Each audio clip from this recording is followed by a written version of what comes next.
Hello there. Today I am going to teach you how to chain using a half double crochet stitch.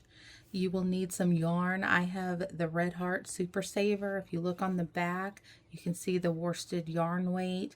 You can also see the recommended size for crochet hook. This recommends the US I9. So that is what I will be using. If you don't know how to do a slip knot, I have a tutorial that goes step by step on how to do that. I will link it to the right hand corner of your screen. But if you're aware of how to do a slip knot, let's just get started. So we're going to create our slip knot.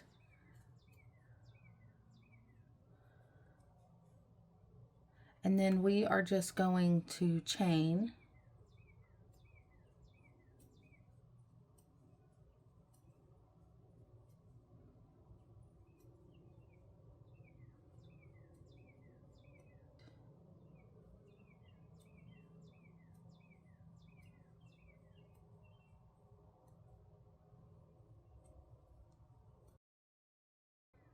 I'm going to put 16 stitches on my chain.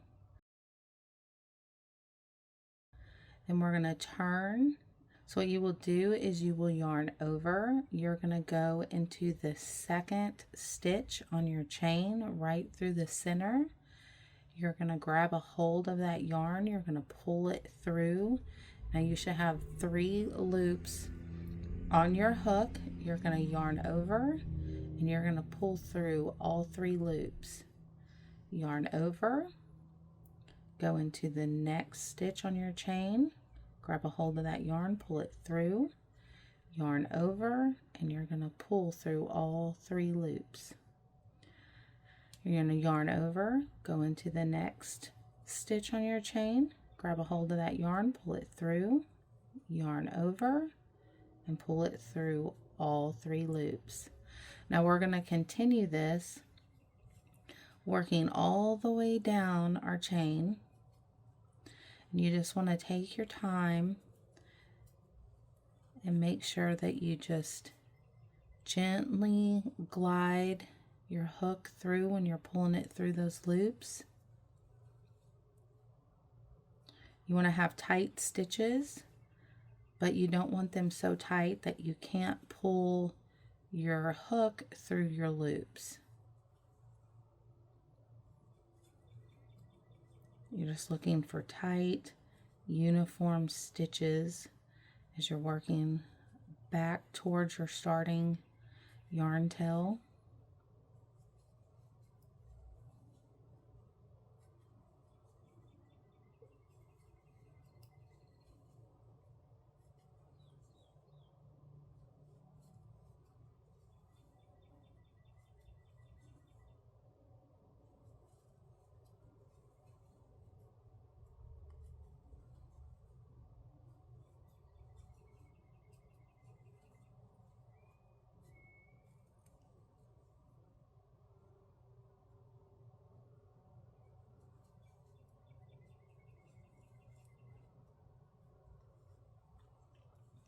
Now when you get to the end, you want to check your count.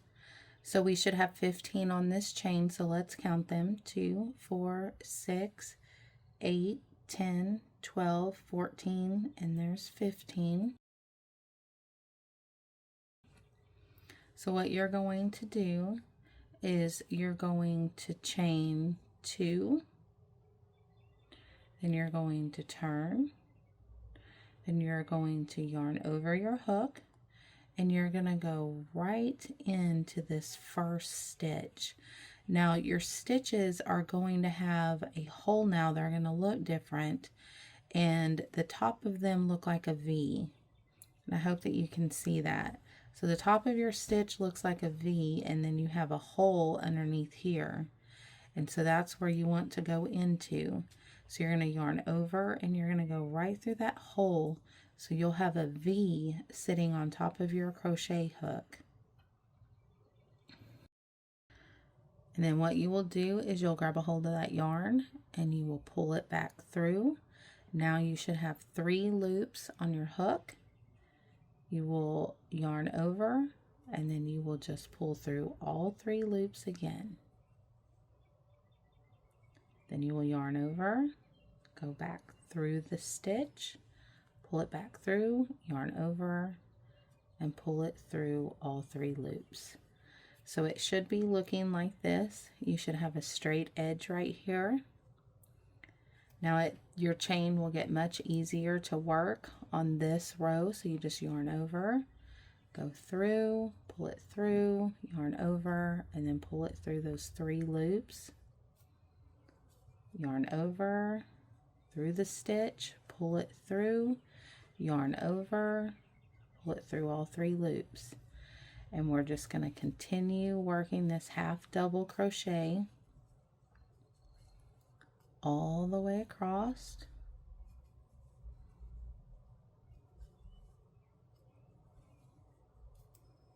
One big mistake that people make when they are crocheting is they do not count. So you can count one of 2 ways. A lot of times I like to just count as I'm working each stitch. But if you don't like to do that, when you get to the end of your chain, before you chain to turn, just go ahead and just check your stitch count, because stitch count, if you miss a stitch, it is going to mess up your chain.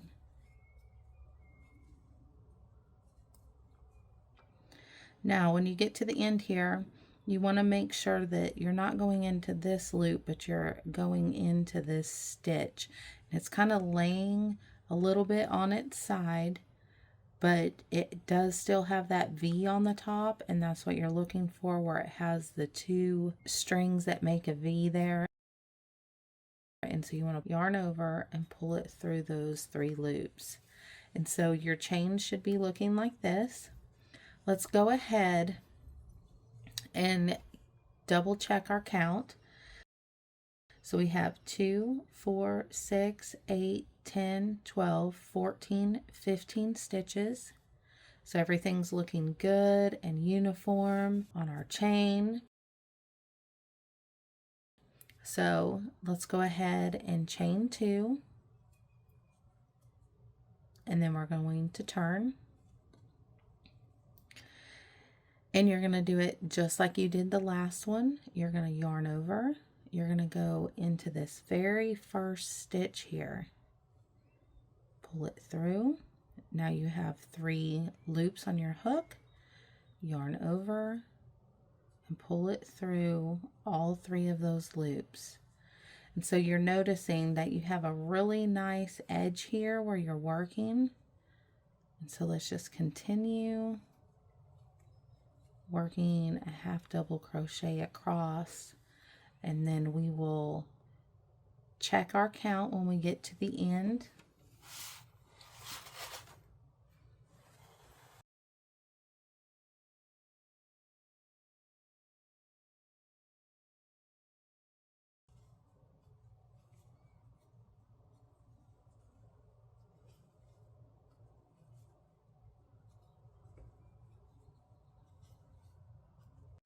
You want to make sure that you're keeping your tension good.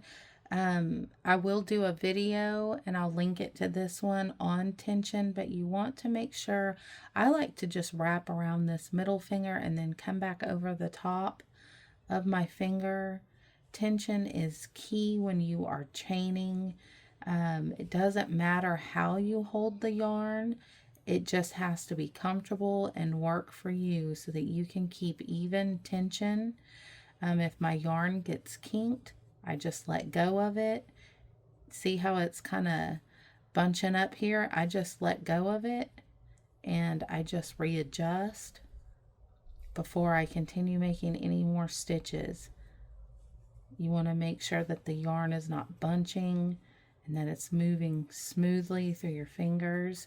Again, here it goes. So I'm just going to let go, readjust, and this helps keep uniform tension. And then here again, you don't want to go into your chain 2. You want to go into this last stitch.